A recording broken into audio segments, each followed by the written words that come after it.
भारत के मुकुट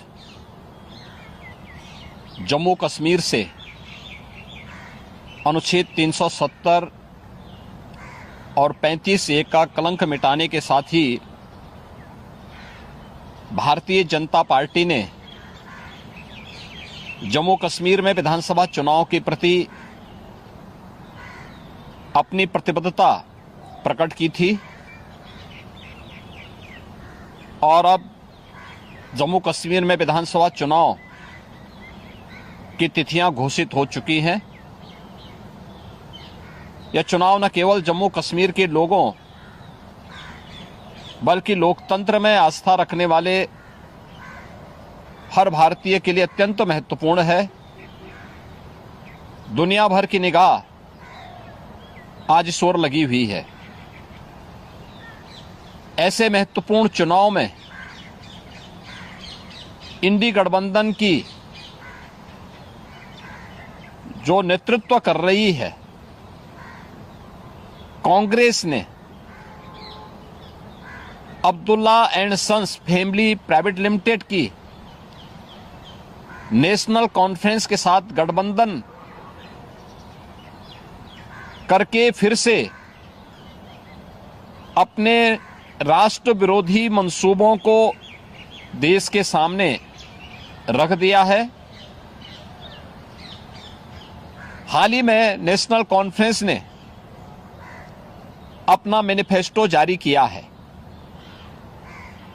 इसमें अनेक ऐसे बिंदु हैं जो भारत की एकता, भारत की अखंडता और राष्ट्रीय सुरक्षा के प्रति पूरे देश को आशंकित करती है। कांग्रेस और नेशनल कॉन्फ्रेंस का यह गठबंधन राष्ट्रीय सुरक्षा को लेकर के अनेक बड़े सवाल खड़ा करता है और भारतीय संविधान के प्रति सच्ची श्रद्धा और निष्ठा रखने वाले हर व्यक्ति को चिंतित भी करती है। मैं कांग्रेस के नेता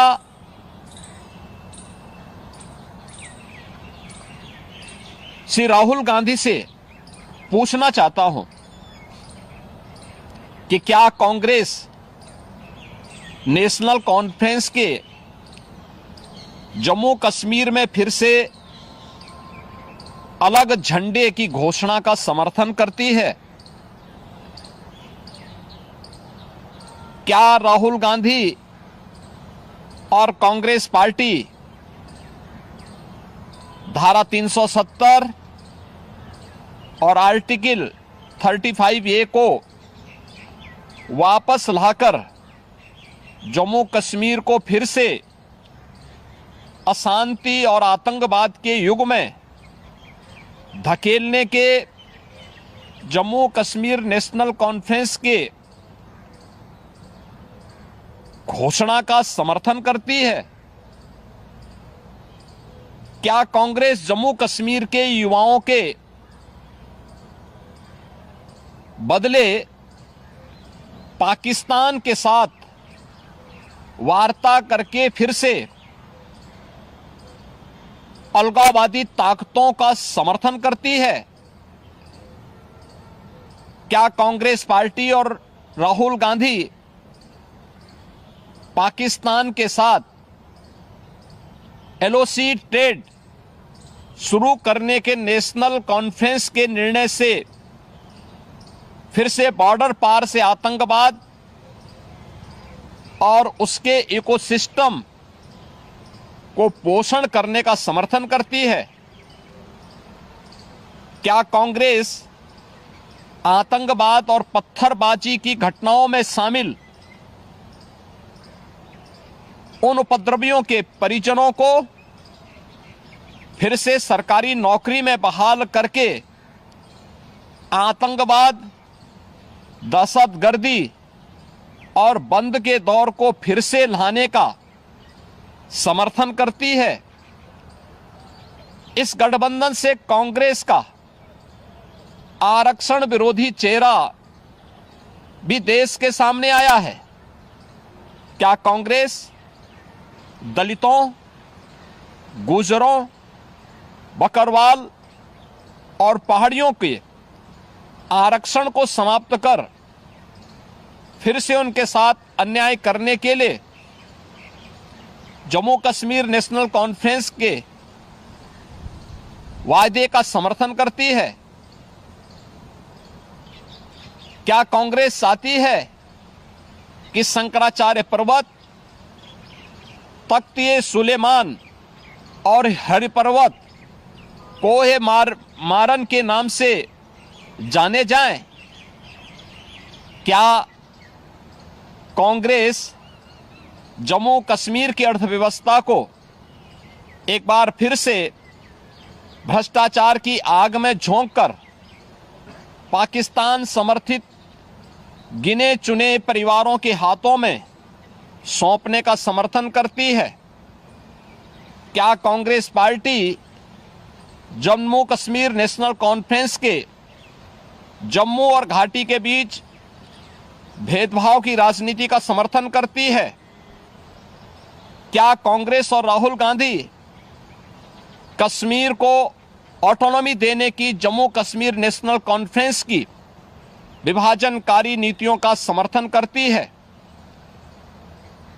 आजादी के बाद जम्मू कश्मीर के लोगों के ये कथित स्वयंभू भाग्य विधाता बन बैठे नेताओं को गुमराह कर नौजवानों को अलगाववादी साजिश का मोहरा जिन लोगों ने बनाया था, उनके हाथों में पत्थर और AK-47 इन लोगों ने पकड़ाई थी। आज आदरणीय प्रधानमंत्री जी के नेतृत्व में जब जम्मू कश्मीर के नौजवानों के हाथों में फिर से टैबलेट और उन्हें स्किल डेवलपमेंट के साथ जोड़ करके उन्हें रोजगार उपलब्ध कराया जा रहा है, नौजवानों को गुमराह करने वालों के लिए अब जम्मू कश्मीर में कोई जगह नहीं है, ये सब जानते हुए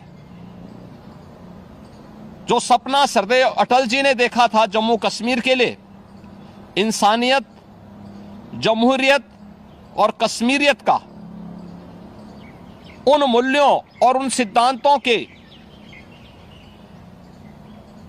आज निकले प्रधानमंत्री मोदी जी ने उन सपनों को साकार करके दिखाया है। जम्मू कश्मीर को जागीर समझने वाले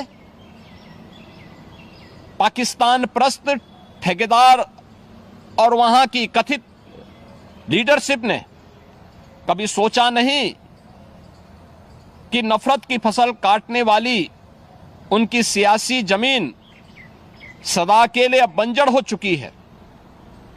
कोई ऐसी सरकार भी आएगी जो अनुच्छेद 370 को समाप्त करेगी, यह इन लोगों को आज हजम नहीं हो रहा है।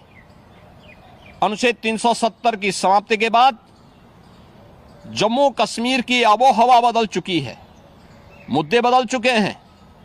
आतंकवाद और अलगाववाद का मुद्दा चुनाव की धारा में सदा के लिए विलीन हो चुका है। अब वहां विकास, रोजगार और पहचान की बात हो रही है, तो स्वाभाविक रूप से वोट के इन सौदागरों को कैसे अच्छा लग सकता है। और कांग्रेस का यह दुरभिसंधि कांग्रेस से इन प्रश्नों को पूछने के लिए हमें मजबूर करता है। और इसीलिए मैं कांग्रेस के नेता से राहुल गांधी से पूछना चाहूंगा कि वह देश के सामने इन प्रश्नों का जवाब दें। लेटेस्ट अपडेट के लिए हमारे चैनल न्यूज़ इंडिया फर्स्ट को लाइक, शेयर एंड सब्सक्राइब करें एंड यस, बेल आइकन को प्रेस करना ना भूलें।